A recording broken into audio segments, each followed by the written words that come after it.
of the many names that Shiva is referred to, Soma is one of the important names. Soma literally means intoxication. If there is no intoxication, you will never be mad enough to jump into the ultimate void, which is only liberation.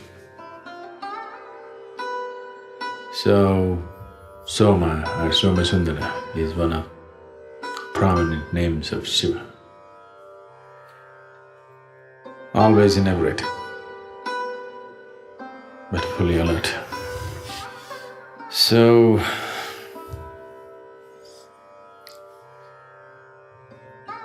the story goes like this. Shiva was sitting near Kailash in a completely inebriated state. The news spread all over India that there is a man sitting, so magnificent a man that slowly year after year, people started making the pilgrimage. There was a girl who was a princess in the Himalayan kingdom. Her name was Parvati. And when she heard this, she said, I want to go and see him.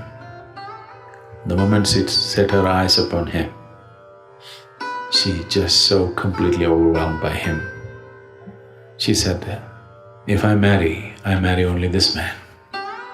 Then somebody else played a conspiracy and he decided to get married.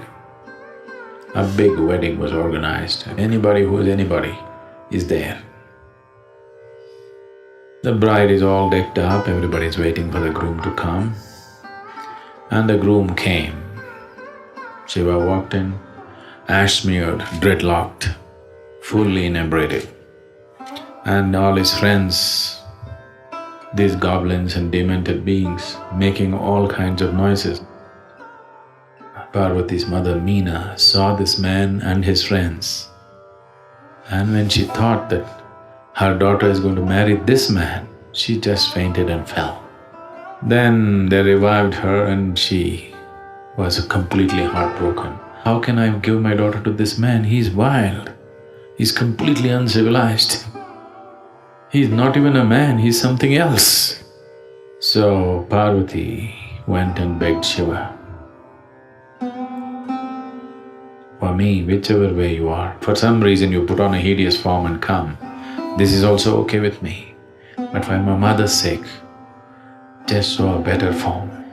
Then he said, okay. And then he turned into a very graceful and beautiful form, which was referred to as Somasundara, drunk but beautiful, completely inebriated, eyeballs up, but he became utterly beautiful. Then Meena revived and looked at this magnificent man standing there, and she said, I would like to give my daughter to this man, not to that one. So, inebriation, intoxication is an essential quality of meditativeness. If that's not there, if you're not drunk, how can you just sit? It will be the most torturous thing, simply sitting there like this, trying to concentrate on something. So that's his essential quality. So he carried the moon. That's a symbolism, that he is always drunk upon himself, no substances. So when we said Shiva constantly drank Somarasa, he was not an alcoholic. He just imbibed the moonbeams which he carried always in his hair and constantly drunk. This blissful state is not a goal by itself. These blissful states eliminate the fear of suffering. Only when the fear of suffering is gone, only when this idea, what will happen to me, is completely eliminated from you, you would dare to explore life. Otherwise, you only want to protect it. Whether a career or a business, it's all about security. Marriage is about security. Everything is about security.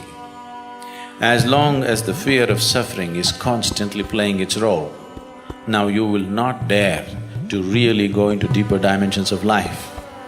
Only if you're drunk like this, but fully alert.